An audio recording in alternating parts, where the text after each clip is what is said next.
नजरों ने दिल का किया जो हसर असर ये हुआ,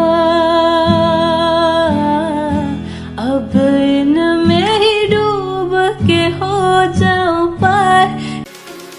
अस्सलामुअलैकुम everyone and welcome back again. क्या हाल है जनाब आप सबका? तो इंशाल्लाह आप सब लोग ठीक होंगे, मैं भी ठीक हूँ अल्हम्दुलिल्लाह। और मैं कुकिंग कर रही थी शाम के टाइम। कुकिंग तो आलमोस्ट जैसे डन हो ही चुकी थी, तो मुझे याद है क्यों ना मैं वीडियो शुरू कर लूँ, तो मैंने वीडियो बनानी शुरू कर दी। ये देखिए बैंगन मेरे बन गए थे। शाम को जैसे दिल चाह रहा था कि मैं बैंगन बना लूँ, पड़े हुए थे, तो अपने लिए और हस्बैंड के लिए तो मैं बैंगन बना रही हूँ और निदा के लिए मैं चाइनीज़ चिकन बना रही हूँ, क्योंकि वो बैंगन वगैरह तो खैर कोई भी बच्चा नहीं खाता। तो इसी तरह मेरी बेटी भी है कि वो बिल्कुल भी कोई देसी खाना कुछ भी वो नहीं खाती। खैर उसमें ये आदत अच्छी है कि जब हम लोग पाकिस्तान चले जाएँ तो फिर वहाँ पे वो खाती है। खैर इस टाइप की जो रेसिपी है या जो चाइनीज़ चिकन है वो बहुत शौक़ से, चाहे वो इसके साथ बॉयल राइस हो या कुछ भी नहीं हो, सिंपल इसी तरह हो, फ्रेंच फ्राइज साथ में हो, तो वो भी खा लेती है। अच्छा जी, टाइटल से आप लोगों को पता चल गया होगा कि हमारी बुकिंग डन हो गई है, लेकिन अफसोस कि पाकिस्तान के लिए नहीं है। पाकिस्तान के लिए हम लोगों ने, ये देखिए कितना इसका जो लुक है ना बहुत नाइस लग रहा है, लेकिन टेस्ट भी काफ़ी ज़्यादा अच्छा था इसका। अच्छा, तो पाकिस्तान की बात हो रही थी। हम लोगों ने 3 दफ़ा बुकिंग करवाई है पाकिस्तान के लिए, लेकिन वो तीनों दफ़ा कैंसिल हो गई है। तो फिर मैं सोच रही थी दिन वैसे ही गुजर रहे, छुट्टियाँ गुजर रही है, तो कहीं और ही हम लोग चले जाते हैं। और बातों बातों में बताना भूल गई कि ये नेक्स्ट मॉर्निंग है, तो नेक्स्ट मॉर्निंग में मैं बैंगन जो मैंने कल बनाए थे उन्हीं के लिए मैं पराठे भी बना रही हूँ, क्योंकि मुझे इस तरह का जो सालन होता है ना, बैंगन में जो ग्रेवी होती है या फिर देसी टाइप का कुछ भी इस तरह बना हुआ हो घर में, तो मुझे अच्छा लगता है उसके साथ फिर पराठे बनाना। तो मैं कभी कभी इस तरह बना भी लेती हूँ पराठे। वैसे आजकल कोई घर में खाता नहीं है, लेकिन कभी कभी ये है कि मैं बना लेती हूँ पड़े रहते हैं लेकिन बना लेती हूँ। अच्छा, तो बुकिंग हमारी डन हो गई है अल्हम्दुलिल्लाह। टर्की के लिए, टर्की इस्तांबुल के लिए हम लोग 2 वीक्स के लिए जा रहे हैं। और इस्तांबुल जाने का मेरा बहुत ज़्यादा जैसे पहले से ही था कि कभी जाऊंगी, लेकिन इस तरह अचानक से जाऊंगी ये बिल्कुल नहीं सोचा था मैंने। इस्तांबुल एयरपोर्ट पे तो मैं कई दफ़ा जा चुकी हूँ। जब पाकिस्तान आना जाना होता है हमारा, तो अक्सर हम उसी तरह यानी उसी साइड पे चले जाते हैं। और ये देखिए बैंगन के साथ पराठे का मज़ा अच्छा, तो वैसे इस दफ़ा पहले यानी कि बिल्कुल भी ये माइंड में नहीं आ रहा था कि हमें पाकिस्तान के लिए हमारी बुकिंग जो है वो कैंसिल हो जाएगी, वो भी 3 दफ़ा।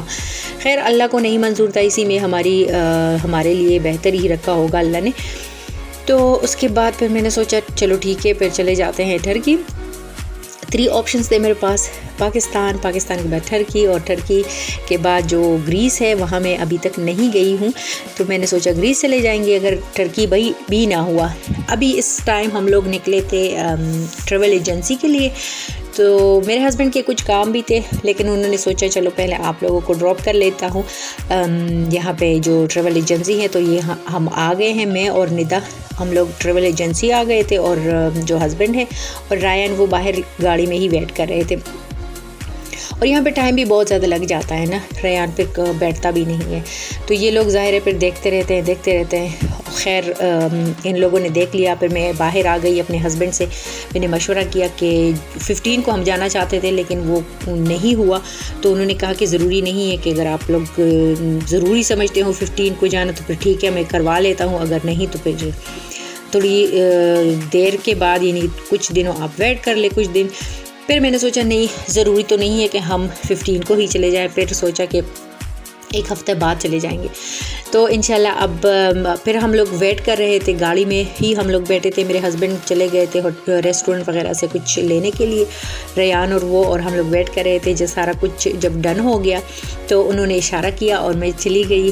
बुकिंग वगैरह हमारी हो गई थी, तो फ़्लाइट की वो मैंने टिकटें वगैरह ले ली, और बाकी जो होटल वगैरह है वो हम खुद ही करेंगे। वो लोग तो कह रहे थे कि हम उन्हीं से करवा लेते हैं, लेकिन वो हम खुद ही करेंगे। और घर आते हुए फिर बच्चों के लिए तो हम लोगों ने रेस्टोरेंट से ही ले लिया था, और घर आके मैंने जल्दी से चावल बना लिए, क्योंकि मैंने फिर से निकलना था। और ये किंडरगार्टन है, यानी प्ले स्कूल है। रयान की अपॉइंटमेंट थी आज, क्योंकि माशाल्लाह से ये अब अगस्त में हो जाएगा 3 साल का, और 3 साल से यहाँ पे फिर ये होता है कि बच्चा प्ले स्कूल ज़रूर जाता है। तो उसकी अपॉइंटमेंट थी, बच्चों के अलावा थी, यानी सिर्फ पेरेंट्स की अपॉइंटमेंट थी। तो मैं चली गई थी, और जो इनका जो ग्रुप का जो इन ग्रुप चलाने वाला जो है एरसिया यहाँ पे कहते हैं, टीचर ही कह ले, तो उनसे मिली। और जो चाहिए होगा वेकेशंस के बाद, और जो प्रोसीजर होता है ना इसी किंडरगार्टन में, निदा भी गई थी। तो सारा कुछ तो खैर मुझे पता था, लेकिन जाना बस मैंने ज़रूरी समझा। आते हुए फिर मैं घर नहीं गई, मैंने जल्दी से रेयान के लिए कुछ शॉपिंग की, क्योंकि इसके पैंट्स वगैरह छोटे हो गए थे, तो ये भी ज़रूरी था। और यहाँ पर कहूँगी, अगर आपको मेरी वीडियो अच्छी लगती है तो प्लीज़ लाइक एंड कमेंट कर दे, फैमिली एंड फ्रेंड्स के साथ शेयर भी कीजिएगा। जो न्यू आने वाले हैं उनको वेलकम, और जिन्होंने सब्सक्राइब नहीं किया वो भी प्लीज़ कर दे। तो इंशाल्लाह जल्दी ही आप लोगों से मुलाकात होगी, और टर्की भी घुमाऊंगी आप लोगों को इंशाल्लाह अपने साथ। और ये रयान के पैंट्स हैं जो मुझे काफ़ी ज़्यादा अच्छे लगे थे। 4 ही मैंने ले लिए थे, उसके लिए कुछ सॉक्स लिए हैं, और जाने के लिए एक पैकेट मैंने लिया है मास्क। और नेक्स्ट वीक इंशाल्लाह हम लोग जाएंगे, तो साथ साथ आप लोगों को दिखाती रहूँगी। पहले हमारा ये प्लान था कि हम लोग बाय रोड चले जाते हैं टर्की, लेकिन 3 दिन का रास्ता बनता है जाने का, और इसी तरह 3 दिन वापसी का। तो बच्चों के साथ, और फिर रेयान जैसे छोटा बच्चा हो साथ में, तो फिर बहुत ज़्यादा ये कह दे कि टू मच हो जाता है। तो इसलिए हमने सोचा कि फ़्लाइट से जाना ही मच बेटर है, क्योंकि इस तरह हम लोग थोड़ा सा एंजॉय भी कर लेंगे। और ये रयानी की चीज़ें मैं आपको दिखा रही हूँ। बाकी मेरी जो शॉपिंग है वो भी मैं करना चाह रही थी, लेकिन टाइम इतना नहीं था, तो फिर मैंने सोचा वो मैं इंशाल्लाह अपनी शॉपिंग कल परसों कर लूँगी। और इसके साथ लूँगी इजाज़त। अल्लाह हाफिज़।